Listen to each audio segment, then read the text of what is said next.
What is up, guys? I'm Kyle Milan, and today is Monday. So, for those of you that follow this channel closely and my content, you know today is Ask Kyle. Boxes, I cannot fit in the boxes. Stop it. Quitting was never an option. Exhausted. This passion is never exhausted. And you cannot stop it. Nah, you cannot stop it. Quitting was never an option.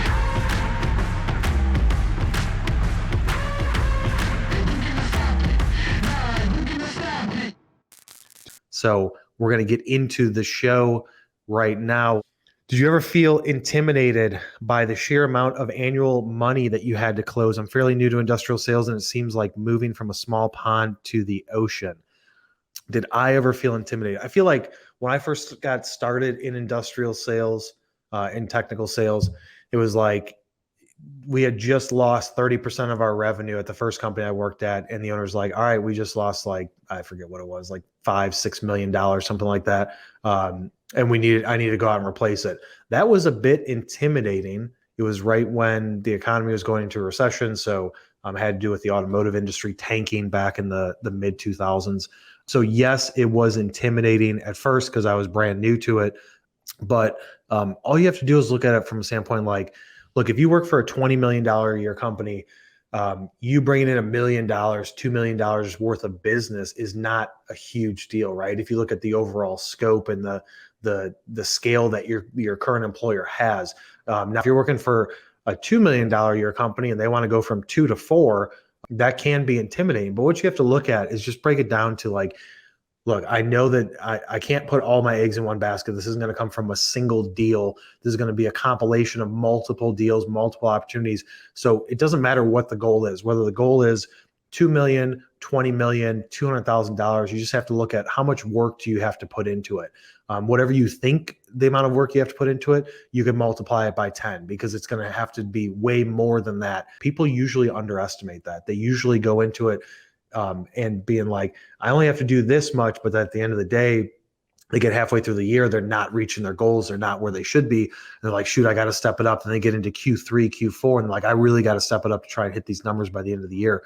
Just go into it and be like, look, I need whatever I think I need to do, I need to multiply it by 10.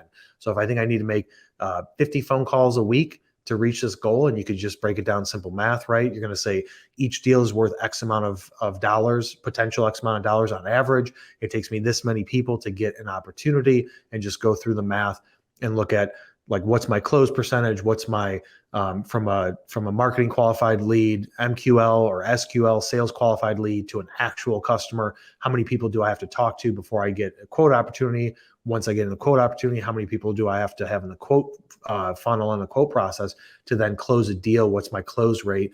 Things like that. You can do all that math and work backwards, but I would say still, you need to make 50 calls a week to hit that. I would say make 500.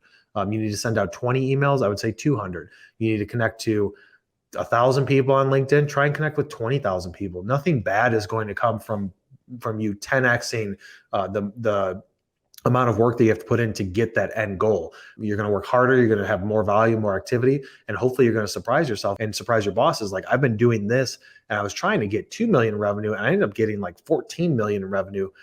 That's going to be a good day. I don't think anybody would argue with that, but go into it knowing that it's going to take way more work than you think that you have to do, and just break it down in small bite-sized pieces. I know monthly, quarterly, I have to hit this. This means I have to do this on a weekly basis, which means I have to do this on a daily basis, and then just work backwards and reverse engineer that to where this is what I have to do every day. For me to hit this goal, I have to break this down into daily tasks and daily things that I have to do to keep pushing the ball down the field or bringing new people into the funnel. I agree that it can be overwhelming, but I feel like if you break it down on a daily, weekly basis, it's a little bit more consumable.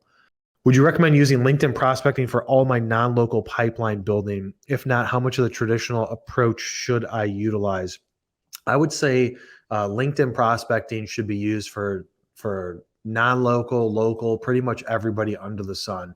Everybody has their preferred method of contact, right? Whether it's they like phone calls, they like email, they like LinkedIn.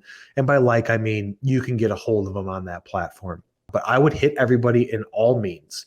LinkedIn is one of those tools that you can use, but you need to be sending emails. You also need to be picking up the phone and calling people. You may think, all right, look, I'm going to call them. Like, that's traditional, right? Cold calling is traditional. Cold visits, going to someplace, that's traditional way of doing it. I'm going to do that. But what happens when that doesn't work? Right? Then do you have to go back and be like, all right, this isn't working. I've been doing this for 4 weeks, for 4 months, whatever. It's not working as well as I want it to. Imagine if the whole time you were hitting them up on all those different platforms to figure out what is the preferred method of contact. You call them, then send them an email. Once you're done with that, find them on LinkedIn, send a connection request. Don't be salesy. Don't be pitchy. Just say, look, we do a lot of work in your space. I wanted to connect with you. Simple as that. Then you're sending them content through LinkedIn. You're engaging with their posts. Maybe you're sending them a message with some valuable piece of content that your company's created, or a company like MFG Tribe has created for you.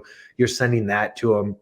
Then you're like, oh, I still haven't got a hold of this guy or this girl. I'm going to be in the area this time. Email and be like, hey, I'm going to be in your area next week on Tuesday between 10 and 1. Can I stop by for a quick 20-minute conversation? Let's say that doesn't work. And let's say that they are local. Just go there and knock on the door and ask to talk to that person. Let's say that they're busy. Leave something with them. Leave them some sort of piece of paper. Leave them your business card. People will say, like, that stuff's dead. It works to a certain extent, right? If you have business cards, just leave them. If you have a one-page brochure or a line card, leave it with them. Then you go back and you just put them back through your contact cycling and say, I'm going to hit them again. I'm going to email them 2 weeks later. I'm going to give them a phone call. I'm going to leave them a voicemail. I'm going to poke them on LinkedIn, and just keep on doing it over and over and over again. LinkedIn is one tool. You don't want to solely rely on LinkedIn prospecting as the main thing that's driving it. But over time, you'll learn what the percentage of success is. I know that if I go and visit 10 companies in person in an industrial park, I'm going to get 2 people that actually let me talk to them. Out of those 2 people, maybe one person says, you know what, you have a service, I have a problem, that you have a service, or you have a product that can fix my problem. I want to have a deeper conversation and I want pricing from you. If it's 1 out of 10, that's fine. If you make 100 phone calls and 75 times you leave a voicemail and 25 times you're actually talking to the person, that's fine. You can scale it from there. You're just going after omnipresence, which I've talked numerous times. And Google search that word, omnipresence. It's basically being everywhere all at the same time. The way to do that in technical sales is to hit them across the different methods. So you're going to be sending emails, phone calls, cold visits, LinkedIn, send some snail mail, see them at a trade show, do all those things all at the same time, and you're going to instantly boost the amount of success you can have, like, drastically. How much of my company's unsold should I reasonably hope to convert to sales? Are there any signs that should make any of them seem like better odds? So unsold are people that you have quoted, you sent them a quote, you didn't close them, they were unsold. If you're brand new to a company, going after unsold is the fastest way to get opportunities besides current customers, right? Somebody at your company, whether it was you and you've been doing this for 10 years for your company, or you're new, somebody got the brand, your brand, in front of them and convinced them enough to say, hey, you know what? I want pricing on this. And for whatever reason, you didn't close them. Whether it was the salesperson's fault, the company's fault, or they just picked a competitor or something like that for whatever reason, take that data, go back 2 to 3 years and hit all those people up. As far as the expected odds of success rate, I mean, that depends. I would say work on the most recent ones first, unless you can look through this list of 50, 100, 200 companies, unless you can look through this list and say, I know for a fact these companies have a big spend with what my service is, or a big spend with what my product is. I'm going to rank them as A, and I want to tackle the A people first. And you'd be surprised how many times, like, that company that your owner or your bosses thought wasn't a heavy hitter or didn't have any opportunities, new opportunities for you, you get into it and they're like, yeah, actually we do have some business I want you to quote, or we do have this problem that I'd like you to solve with your product. So don't always listen to those people that are saying, like, this is my opinion. Take it with a grain of salt, right? You can ask them their opinion, but then at the end of the day, you need to do your due diligence, reach out to those people. Like I said, any of those people that you think have a high likelihood of you being able to solve their problem, or the most recent ones, because those are going to be the freshest in their mind. So if you reach out to them and say, hey, it's been 4 months, it's been 6 months, I want to follow up and see if this opportunity is still around, or if did you guys find a solution to that problem? And they may come back and be like, yeah, we did. We went with this other solution, or this other person. That may end up being one of your competitors, which is fine. Be like, okay, I'd still like to keep our communication open. I'd still like to see anything down the road that you guys have opportunities. So is it okay if we keep in touch? And are you the best person to talk to about that?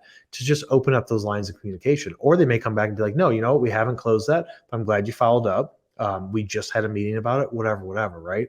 So like you need to hit that unsold list as hard as possible. I'm glad that question came in because I talk about that a lot and people just seem to overlook it and just be like, no, like we didn't get it. So screw them. We're not going to go after them again. Like there's a lot of dollars in that unsold list. So guys, as always, I appreciate you at least taking 5, 10, 15 minutes of your day to consume this content, whether you're watching this on a replay, whether you're listening to this on the podcast, consuming it through LinkedIn. We appreciate any sort of time that you provide to us. It means the world to us, and it keeps driving us to continue to do these on a weekly basis. So for Monday's show, Ask Kyle, send an email over to askkyle@mfgtribe.com. Stay tuned for Wednesday's show, where we're talking about industrial marketing and technical sales. And as always, we will see you on the next one.